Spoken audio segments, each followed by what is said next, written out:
Y si te dijera que el hombre que partió el mar, desafió a un imperio y habló con Dios, es un fantasma. Durante siglos nos vendieron una biografía sagrada, el bebé en el río, las plagas, el éxodo masivo. Pero cuando los arqueólogos excavaron en busca de la verdad, encontraron algo aterrador, asterisco nada. ¿Y si una de las figuras más icónicas de la historia sagrada jamás hubiera pisado esta tierra? Durante siglos nos han repetido que Mael fue real, un profeta, un legislador, un libertador elegido por la divinidad para guiar a una nación fuera de la esclavitud y entregar mandamientos tallados en piedra. Su historia está tejida en los cimientos de nuestras creencias más profundas, ha aparecido en sermones, en las aulas, en epopeyas cinematográficas y en cuentos infantiles. Pero, ¿y si todo fuera ficción? No hay huellas en el desierto, ni registros en las estelas del gran imperio sobre plagas o una revuelta masiva de esclavos.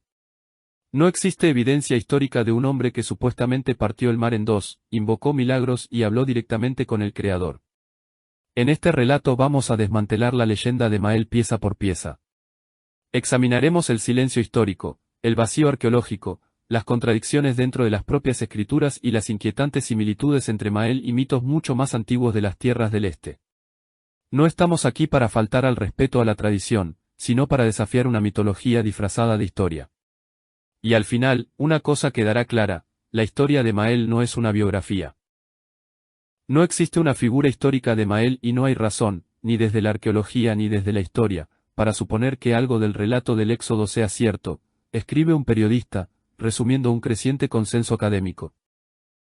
Esta audaz afirmación golpea el corazón de una saga celebrada por millones, la historia de Mael, el profeta que desafió a los monarcas, separó las aguas y condujo a un pueblo esclavizado hacia la libertad. ¿Cómo podría un relato tan fundamental, inmortalizado en textos sagrados y en la memoria cultural, no tener base en los hechos? Comenzamos en el antiguo Reino del Sur, hace más de 3 milenios, donde, según las escrituras, un bebé puesto a flote en el gran río cambiaría el destino de una nación. Pero a medida que desandamos sus supuestos pasos, desde el palacio del soberano hasta la cima del monte de la ley, debemos estar preparados para no encontrar nada. El rastro de Mael es un camino de pistas que no conducen a un hombre, sino a un mito. Sigámoslo. En el arte y el cine, a menudo se representa a Mael como el infante rescatado de las aguas por la hija del soberano, criado en el lujo imperial mientras porta un destino secreto. El libro de las crónicas introduce a Mael con ese mismo dramatismo, un bebé de la casta oprimida salvado de un decreto real de muerte. Su madre, desesperada por librarlo de la orden del monarca de ahogar a los varones de su pueblo, lo coloca en una cesta de juncos y la deja a la deriva en la corriente. La cesta es encontrada por la princesa, quien se compadece del niño que llora y lo adopta como propio, contratando sin saberlo a la propia madre biológica de Mael como su nodriza. En este notable giro del destino, el futuro líder de los oprimidos crece en los mismos patios del opresor. Desde el principio, la saga de Mael se lee como una leyenda. El infante en peligro a la deriva, la princesa compasiva, la crianza secreta, tiene todos los sellos de lo que los folcloristas llaman el motivo del héroe expósito. El joven Mael, según las escrituras, vive una identidad dividida, hijo del pueblo por nacimiento, príncipe del imperio por crianza. Pero cuando ve a un capataz imperial golpeando a un esclavo de su sangre, la ira de Mael se despierta. Mata al capataz en un acto precipitado de justicia y se ve obligado a huir al exilio en el desierto de las tierras áridas. Comienza una nueva vida, casándose en una familia de pastores nómadas. Pasan los años. Entonces llega la famosa Epifanía, Mael se encuentra con una zarza que arde con fuego intenso pero no se consume. Desde esta anomalía ardiente, la voz de la divinidad le encomienda regresar al reino del sur y liberar a su gente. Héroe reacio, Mael protesta diciendo que no es elocuente, por lo que su hermano Aarón es designado como su portavoz. El escenario está listo para un enfrentamiento con el poderoso soberano. Mael regresa para confrontar al monarca con una demanda simple, teñida de autoridad divina. Deja ir a mi pueblo. Lo que sigue es una de las secuencias más dramáticas de cualquier texto religioso, las 10 maldiciones del reino. El gran río se convierte en sangre, las ranas invaden la tierra, los insectos atormentan a la gente, el ganado muere, las úlceras afligen a la población, el granizo y las langostas diezman los cultivos, la oscuridad cubre la tierra y, finalmente, la muerte de cada primogénito golpea al imperio. Cada plaga es un golpe contra el orgullo de un soberano que se niega a liberar a los esclavos. Solo después de la 10ª y más terrible maldición, la noche de la vigilia, el monarca cede ante el dolor y la ira, expulsando a los hijos del valle. Mael lidera así una migración masiva de cientos de miles de hombres, mujeres y niños. Las escrituras hablan de más de 600.000 hombres más sus familias, fuera del reino. Ninguna epopeya estaría completa sin una escena de persecución. El cambio de opinión del soberano precipita persigue a los fugitivos con carros de guerra, atrapándolos junto al mar de las tormentas. Pero Mael extiende su mano y las aguas se separan milagrosamente, permitiendo que su pueblo escape entre muros de agua líquida. Cuando el ejército del soberano los sigue, el mar se desploma y ahoga a los perseguidores. Este momento, la separación de las aguas, está inmortalizado en películas y canciones, un símbolo de liberación. Pero, ¿realmente sucedió? El silencio de las crónicas imperiales, que exploraremos pronto, es nuestro primer indicio de que estamos tratando con una metáfora, no con historia. Incluso los comentaristas antiguos lucharon con esto. Algunos sugirieron que en realidad era un mar de juncos poco profundo apartado por el viento, tratando de desmitificar el milagro. Las representaciones modernas en el cine lo convirtieron en un tsunami provocado por un terremoto. Sin embargo, fuera de las escrituras y las narraciones imaginativas, este evento no deja rastro alguno. Según el relato sagrado, los hijos del valle emprenden entonces una ardua travesía hacia el monte de la ley, donde Mael recibe los mandamientos y la legislación divina. Entre truenos y humo, en la cima de la montaña santa, pasa 40 días y 40 noches, descendiendo finalmente con tablas de piedra inscritas por el dedo del Creador. Este es Mael el legislador, portador de un código moral y religioso que ha resonado a través de la civilización occidental. Pero la historia no termina ahí. El pueblo, mostrando quizás una volubilidad demasiado humana, adora a un becerro de oro en ausencia de Mael, provocando su furia y la destrucción de las tablas. Él intercede ante la divinidad para perdonar a la gente, talla nuevas tablas y el viaje se reanuda. Durante 40 años, Mael guía a los hijos del valle por el desierto, un periodo de pruebas, rebelión y revelación. Es su juez, profeta y mediador, hace brotar agua de una roca, hace descender el maná del cielo y levanta una serpiente de bronce para sanar a los enfermos. Sin embargo, él mismo está destinado a no entrar nunca en la tierra prometida debido a un solo momento de ira. Golpeó una roca 2 veces con frustración para sacar agua, traicionando una falta de confianza. Como cuenta la historia, en el capítulo final de las crónicas, Mael muere en la cima del monte Nebo, vislumbrando Canaán desde lejos. El texto señala conmovedoramente que nadie conoce el lugar de sepultura de Mael hasta el día de hoy. Es como si la leyenda quisiera dejarlo bajo una luz misteriosa, sin tumba para que los peregrinos la visiten o para que los escépticos la exhuman. El Mael bíblico es una figura de proporciones épicas, un príncipe convertido en fugitivo, un pastor convertido en salvador, legislador y forjador de naciones, un hombre que habla cara a cara con Dios. Un relato tan impactante debería haber dejado alguna marca en los registros del Reino del Sur o en la huella arqueológica del desierto de las tierras áridas y en Canaán. Deberíamos encontrar pistas de plagas y éxodos en textos imperiales, rastros de un gran campamento nómada en el desierto, signos de una repentina intrusión cultural en Canaán.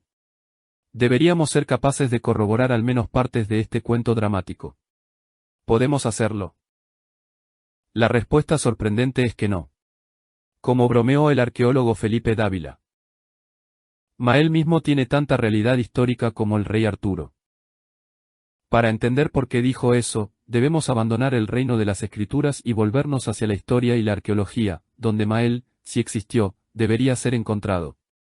Uno de los primeros lugares para buscar a Mael fuera de los textos sagrados es en los registros del antiguo Reino del Sur. Después de todo, si el éxodo ocurrió como se describe, habría sido un evento cataclísmico para el imperio, una población masiva de esclavos, supuestamente del orden de 2 millones de personas incluyendo mujeres y niños, desapareciendo de la noche a la mañana, precedida por plagas que devastaron la tierra y la muerte de los primogénitos del reino. Seguramente, uno podría pensar, la orgullosa civilización imperial habría notado algo. Si no las plagas, que serían vergonzosas de registrar, entonces quizás la pérdida de tantos esclavos o una crisis económica. Sin embargo, en las voluminosas inscripciones jeroglíficas y papiros que sobreviven del período del Nuevo Reino, la era tradicionalmente alineada con Mael, ya sea en el siglo XV o XIII a.C., no hay una sola mención de Mael o de un pueblo israelita residiendo en el reino del sur, ni de plagas dramáticas que vaciaran la tierra. El silencio es ensordecedor. Los escribas imperiales registraban todo, desde decretos reales hasta himnos religiosos y relatos de victorias en batalla. Tenemos inscripciones detalladas de soberanos presumiendo sobre sus proyectos de construcción y conquistas militares. Tenemos registros administrativos listando esclavos y sus raciones, incluso documentos mundanos sobre huelgas de trabajadores de tumbas. Pero en ninguna parte encontramos un relato de una población extranjera de esclavos uniéndose y yéndose en masa. Como señala el profesor León Lavín de la Universidad Hebrea. No hay referencia en fuentes imperiales a la estancia de Israel en ese país, y la evidencia que existe es insignificante e indirecta. Algunos artefactos muestran que personas con nombres semíticos vivían en el Reino del Sur, por ejemplo, los registros mencionan esclavos o trabajadores semíticos en el delta, y algunos nombres personales imperiales como Mael o Aarón tienen etimologías locales. Pero Lavín concluye acertadamente. Las pocas piezas indirectas de evidencia, como el uso de nombres imperiales, están lejos de ser adecuadas para corroborar la historicidad del relato bíblico. En otras palabras, tener un héroe hebreo con un nombre imperial no es prueba de que existió, simplemente muestra que los escritores bíblicos sabían que los nombres imperiales eran plausibles para alguien en esa era, tal como un novelista hoy podría dar a un personaje un nombre extranjero convincente. ¿Qué hay del soberano del Éxodo? Las escrituras, intencionadamente, nunca lo nombran, es simplemente Faraón. La tradición posterior y Hollywood a menudo eligieron a Ramsés II para este papel, ya que el Éxodo menciona que los hijos del valle construyeron la ciudad de Pi-Ramsés, casa de Ramsés, que de hecho fue construida bajo Ramsés II alrededor del 1250 a.C. Si ese es el caso, uno podría esperar alguna pista en las inscripciones monumentales de Ramsés de que una fuerza laboral esclava que él había empleado escapó de alguna manera. En cambio, las inscripciones de Ramsés II en lugares como Abu Simbel y Tebas se jactan de sus victorias, como la batalla de Cadés contra los hititas, y enumeran los templos y ciudades que construyó, incluida Pi-Ramsés, sin el menor indicio de interrupción. Su hijo Merneptah, que gobernó alrededor del 1210 a.C., dejó una famosa estela, un monumento de piedra inscrito, que contiene, de hecho, la mención más antigua conocida de Israel en cualquier registro antiguo. Pero no se trata de Israel abandonando el reino del sur, todo lo contrario. La estela de Merneptah, fechada alrededor del 1208 a.C., es un himno de victoria de la campaña de Merneptah en Canaán. Declara, Israel está devastado, su semilla no existe más. Esto nos dice que, a finales del siglo XIII a.C., un pueblo llamado Israel ya estaba presente en Canaán, no en el reino del sur. Merneptah se jacta de haberlos derrotado junto con otras ciudades-estado cananeas. Si esos israelitas hubieran escapado recientemente del imperio bajo el mando de Mael, resulta curioso que los registros imperiales solo mencionen haberlos encontrado en Canaán como enemigos a ser sometidos, sin ninguna referencia a su dramática partida anterior. La estela trata a Israel simplemente como otro pueblo extranjero en la región. Los apologistas a menudo contraargumentan que sería improbable que los imperiales registraran un evento que los humillara, como una derrota a manos de esclavos o desastres enviados por un dios extranjero. Es cierto que los antiguos gobernantes tendían a manipular la historia a su favor. Sin embargo, incluso si la propaganda oficial ignorara el Éxodo, podríamos esperar algún eco de ello en registros privados o en la memoria colectiva posterior fuera de las escrituras. Tenemos papiros imperiales que lamentan periodos de caos. Por ejemplo, las admoniciones de Ipuwer, un poema que describe un tiempo en el que el gran río se convirtió en sangre, los sirvientes huyeron y la oscuridad reinó. Pero los egiptólogos han fechado firmemente el texto de Ipuwer en un periodo anterior, probablemente el segundo periodo intermedio, muchos siglos antes de cualquier fecha plausible para el Éxodo, e interpretan el texto como una descripción poética de una calamidad general o una agitación social, no como un informe fáctico. Los paralelos con las plagas del Éxodo son superficiales en el mejor de los casos y probablemente coincidentes, o debidos a temas literarios comunes sobre el caos. Como dijo sin rodeos un erudito. El papiro de Ipuwer solo proporciona apoyo a la tradición del Éxodo si uno es lamentablemente ignorante de la literatura y la historia imperial en general. En resumen, no es la prueba irrefutable que los defensores del Éxodo esperaban. Consideremos la magnitud de lo que afirma la historia del Éxodo, el reino del sur, la superpotencia de su época, fue supuestamente devastado por 10 desastres secuenciales. Su río, la sangre vital del reino, se volvió imbebible, sus cultivos y ganado fueron destruidos, provocando hambruna, una generación entera de sus primogénitos, desde familias nobles hasta plebeyos, murió en una noche. Luego, su fuerza laboral esclava, que las escrituras cifran en cientos de miles, se marchó. Y si eso no fuera suficiente, el cuerpo de élite de carros de guerra del soberano pereció en el mar. Sin embargo, ninguno de los vecinos del imperio mencionó haber aprovechado la debilidad del reino del sur. Ninguno de los registros imperiales menciona un colapso repentino o una pérdida. Por el contrario, la civilización imperial continuó robustamente en el supuesto tiempo posterior al éxodo. El sucesor del soberano del éxodo, ya fuera Ramsés u otro, no perdió el control de Canaán inmediatamente. La influencia imperial en Canaán persistió hasta bien entrado el siglo XII a.C., como lo demuestran las guarniciones y artefactos imperiales encontrados allí. Entonces, ¿cómo podría el reino retener un imperio en Canaán si su ejército se había ahogado y su economía estaba arruinada? La falta de cualquier reconocimiento de un trauma a nivel nacional en las fuentes imperiales es un argumento poderoso de que las plagas bíblicas y el éxodo masivo no ocurrieron tal como están escritos. También vale la pena señalar lo que las escrituras no afirman sobre los israelitas en el reino del sur. Contrariamente a la idea popular errónea, no se dice que los israelitas construyeran las pirámides, esas fueron construidas alrededor del 2500 a.C., mucho antes de Mael. Incluso la cronología bíblica situaría a José y sus hermanos en el imperio mucho más tarde. Se dice que los esclavos en el Éxodo construyeron las ciudades almacén de Pitón y Ramsés en el delta del Gran Río. La arqueología ha identificado a Ramsés como Pir Ramsés, la moderna Antir, y posiblemente a Pitón como un sitio en el delta oriental. Estas fueron, de hecho, construidas con ladrillos por mano de obra esclava bajo los soberanos de la dinastía 19. Los registros imperiales detallan su construcción, mencionando esclavos semíticos, a menudo llamados apir u otros términos, haciendo ladrillos. De hecho, pinturas en tumbas como la de Rekhmire muestran a extranjeros fabricando ladrillos de barro bajo la supervisión de capataces, lo que evoca la descripción del éxodo de los hebreos haciendo ladrillos con paja. Esta es evidencia real de que los escritores bíblicos se basaron en motivos imperiales genuinos.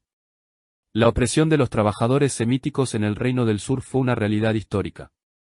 Pero aquí está el punto clave: la evidencia de esclavos semíticos en el imperio no es evidencia del éxodo. Es evidencia de que los narradores israelitas posteriores sabían que sus antepasados tenían alguna conexión con el reino del sur o que el trabajo forzado era parte de su memoria ancestral. Aporta un detalle auténtico a la configuración de la historia, tal como una novela histórica podría describir correctamente la antigua fabricación de ladrillos, pero no prueba que esos esclavos se fueran en una huida repentina. De hecho, los historiadores y arqueólogos modernos sospechan que la historia del éxodo tomó forma en gran medida durante el primer milenio AC, siglos después de los supuestos eventos. Fue moldeada por israelitas que quizás conservaban recuerdos distantes del reino del sur. Tal vez conocían a los Hicsos, un pueblo semítico que gobernó el delta del Gran Río y fue expulsado por el soberano Amosis y alrededor del 1550 a.C. O quizás escucharon cuentos imperiales sobre el caos y las plagas de épocas ya olvidadas. Estas memorias pudieron haberse refractado y entretejido en la narrativa de una única y dramática huida. Como observó el arqueólogo de Cambridge Cipriano Broadbank. El éxodo es probablemente, en el mejor de los casos, una memoria popular refractada de expulsiones anteriores de pueblos levantinos desde el imperio. En otras palabras, tal vez sucedió algo vagamente similar, no plagas divinas ni mares partidos, sino grupos de personas semíticas abandonando el reino del sur en varios momentos, y esos recuerdos convergieron en la leyenda de Mael. Incluso el nombre Mael tiene raíces imperiales, derivado de Mose, que significa nacido de, como en nombres reales tipo Tutmosis. Esto sugiere que la historia tiene, en efecto, un escenario imperial, pero tener un nombre local y una leyenda no hace que el personaje sea real, solo añade un toque de verosimilitud.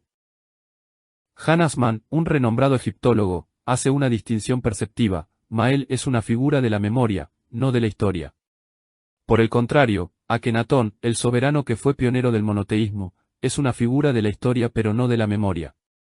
El monoteísmo revolucionario de Akenatón en el siglo XIV a.C. fue borrado, damnatio memoriae, por los imperiales posteriores, pero redescubierto por la arqueología moderna. El monoteísmo de Mael, en cambio, es una memoria cultural atesorada en la tradición religiosa, pero cuando vamos a buscarlo en los registros históricos, se desvanece. La conclusión a la que llegan la mayoría de los eruditos modernos es aleccionadora: el éxodo, tal como se describe en las escrituras, no sucedió. Como afirma rotundamente el respetado arqueólogo Guillermo de Ver. El consenso académico abrumador hoy en día es que Mael es una figura mítica. Y como resumió otra arqueóloga, la doctora Carol Redmond, no hay indicios de que los israelitas hayan vivido alguna vez en el antiguo Reino del Sur, y la península de las tierras áridas no muestra casi ninguna señal de ocupación durante todo el segundo milenio AC. Ahora nos centraremos en esa evidencia del desierto, o en la falta de ella, porque si una multitud de israelitas realmente vagó por allí durante 40 años, no debería ser invisible. La historia del Éxodo no termina con la salida del imperio. De hecho, se dice que la mayor parte de la carrera de Mael, 4 décadas, transcurrió guiando a su pueblo a través del desierto de las tierras áridas. La idea de una nación entera acampando, moviéndose y viviendo en un desierto durante 2 generaciones es logísticamente alucinante. Necesitarían encontrar comida y agua para miles de personas y ganado a diario.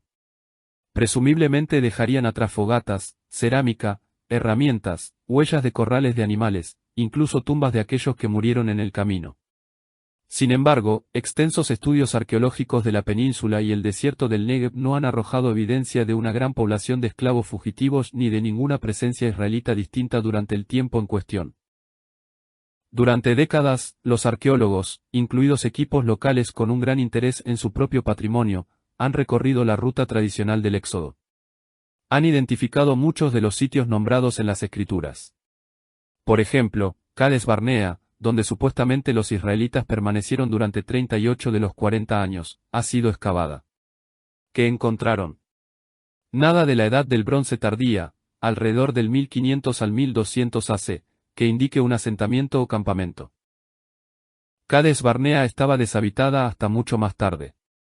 Si cientos de miles de personas acamparon allí durante años, esperaríamos encontrar al menos algunos fragmentos de cerámica o restos de campamentos.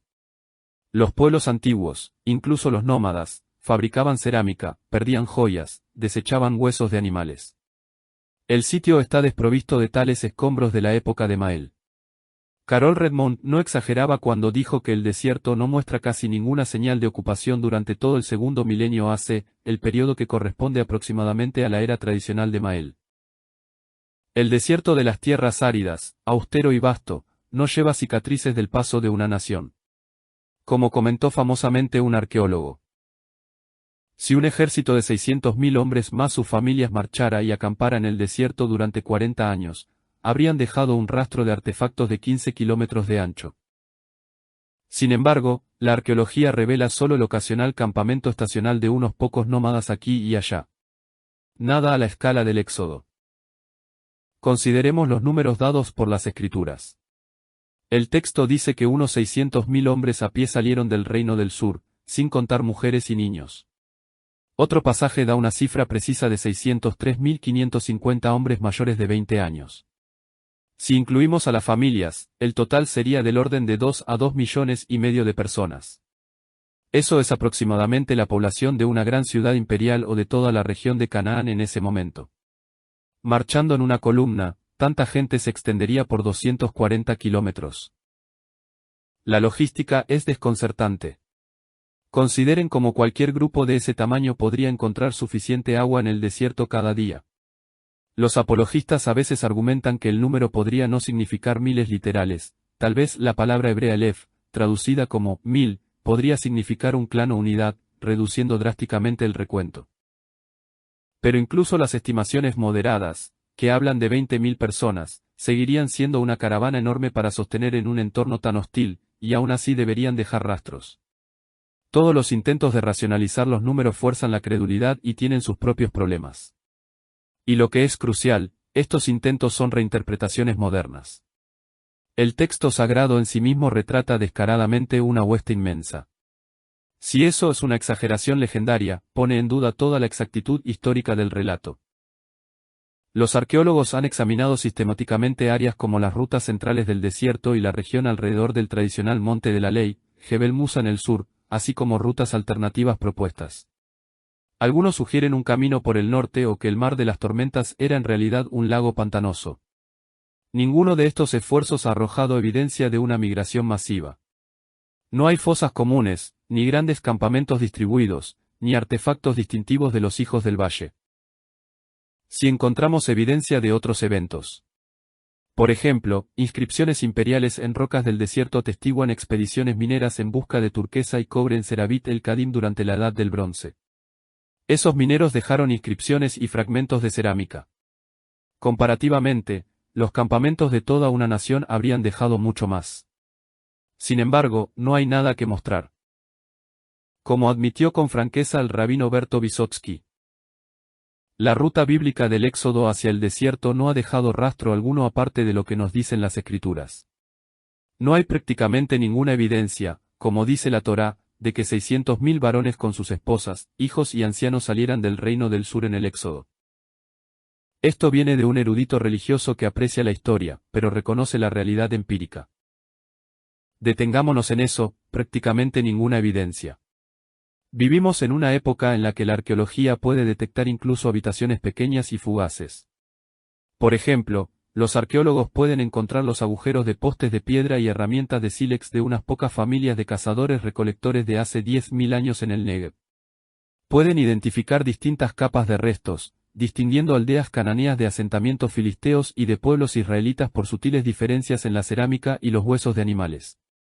Con métodos como imágenes satelitales, radar de penetración terrestre y la buena y vieja excavación, si hubiera cientos de campamentos llenos de escombros de incluso unos pocos miles de nómadas moviéndose por el desierto entre el 1400 y el 1200 a.C., probablemente ya habríamos encontrado algunos. Pero como resume la doctora Carol Miers, después de un siglo de búsqueda, los arqueólogos y egiptólogos no han encontrado evidencia que pueda relacionarse directamente con el Éxodo. Ciertamente, ninguna fuente imperial menciona a Mael o los eventos del Éxodo, y no se ha descubierto ninguna evidencia arqueológica en el Reino del Sur o en el desierto para apoyar la historia. Esa es una negación exhaustiva. También está la cuestión de la geografía y el anacronismo. Algunos lugares mencionados como paradas en el viaje por el desierto eran desconocidos o estaban deshabitados en la época de Mael. Ya notamos que Cades Barnea no estaba poblada en la Edad del Bronce tardía. La lista de sitios de acampada en el libro de los números incluye nombres que probablemente entraron en uso más tarde. Un sitio, Ezion Geber, está fechado arqueológicamente entre los siglos 8 y 7 a.C., aunque posiblemente con una fase del siglo XII, lo que sugiere que ese nombre podría haber sido actualizado por autores posteriores.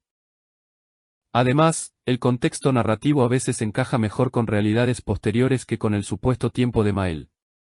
Por ejemplo, el Éxodo dice que la divinidad no dio a los israelitas por la ruta a través del país de los filisteos porque podrían ver la guerra y desanimarse. Pero en el 1440 o 1250 a.C., dos fechas comunes propuestas para el Éxodo, los filisteos aún no se habían asentado en la región costera con fuerza, llegaron alrededor del 1200 a.C. No habría existido un «camino de los filisteos» en la época de Mael, mientras que en los siglos 7 al 6 a.C., cuando muchos eruditos creen que se compilaron los textos sagrados, los filisteos eran habitantes bien conocidos de esa área. Del mismo modo, el Éxodo retrata al soberano preocupándose de que los israelitas pudieran aliarse con invasores extranjeros. En la Edad del Bronce tardía, el imperio controlaba Canaán firmemente y no enfrentaba ninguna amenaza importante desde el noreste. Canaán era esencialmente territorio imperial. Solo mucho más tarde, en el primer milenio, el reino del sur temió invasiones de imperios como Asiria o Persia viniendo a través de Palestina. Estas pistas contextuales insinúan que la historia se formó contra un telón de fondo que tenía sentido para los escritores en una era posterior, no para alguien que vivió los eventos en la Edad del Bronce tardía. Otro anacronismo evidente es el uso de camellos. El texto incluye camellos entre el ganado imperial afectado por una plaga. Sin embargo, los camellos no eran animales domésticos comunes en el Reino del Sur o el Levante hasta el final del segundo milenio o más tarde. Los camellos se generalizaron en el cercano Oriente alrededor del siglo X a.C. Encontrar camellos en una historia ambientada entre el 1500 y el 1200 a.C. es como encontrar personajes de la época colonial conduciendo automóviles, un indicio sutil de un narrador que vive en un periodo posterior y proyecta su realidad hacia el pasado. El efecto acumulativo de toda esta arqueología y la geografía histórica sugiere fuertemente que la narrativa del Éxodo fue escrita o editada muchos siglos después de los supuestos eventos. Fue obra de personas que quizás conocían fragmentos de historia, pero que en gran medida estaban creando una epopeya nacional. Como escribieron famosamente Israel Finkelstein y Neil Silverman en la Biblia desenterrada, tras revisar la falta de evidencia sobre el Éxodo y la conquista. La historia del Éxodo no representa un momento histórico específico, en cambio, parece ser un mito fundacional del pueblo de Israel. Esto no significa que fuera inventado de la nada. Como muchos mitos, probablemente mezcla varias memorias, experiencias y temas simbólicos. Hemos mencionado cómo los detalles imperiales y del desierto en la historia muestran familiaridad con escenarios reales, pero esos detalles por sí solos no la hacen verdadera, simplemente la hacen plausible para los oyentes antiguos. La historia tal vez fue concebida menos como una lección de historia y más como una narrativa teológica y cultural que explicaba quiénes eran los israelitas, un pueblo liberado por su Dios de la esclavitud, atado a él por un pacto y forjado con dureza hasta convertirse en una nación. Es un relato poderoso que moldea la identidad, pero hasta donde podemos decir, no es un informe de eventos literales. Si Mael no existió, entonces, ¿quién trajo a Israel sus leyes y su religión? La respuesta más simple es, muchas personas a lo largo de muchos siglos. La idea de que una sola figura fue autora de todas las leyes y escribió los primeros 5 libros de las Escrituras, la Torá, no está respaldada por el texto mismo, que muestra signos de autoría compuesta. Ya en el siglo XIX, los estudiosos de la hipótesis documental notaron duplicados y contradicciones en la Torá que sugerían múltiples fuentes. Por ejemplo, a veces el suegro de Mael se llama Reuel, otras veces, Jetro. El monte de la ley a veces se llama Horeb. Ocurren 2 versiones de milagros de agua brotando de la roca en diferentes ubicaciones y con diferentes resultados. Un relato dice que los israelitas encontraron codornices y maná, mientras que otro da una historia diferente sobre las codornices. Los 10 mandamientos aparecen 2 veces con ligeras diferencias. Estas son pistas de que la historia de Mael fue tejida a partir de varias tradiciones, mucho después de su supuesto tiempo, por editores que a veces dejaron las costuras visibles. La erudición bíblica moderna generalmente fecha estas fuentes en el primer milenio AC, por ejemplo, una fuente, Yavista, en el siglo IX, una, Eloísta, quizás en el VIII, el Deuteronomio en el VII, y una fuente, sacerdotal, durante o después del exilio en Babilonia, entre los siglos B y V.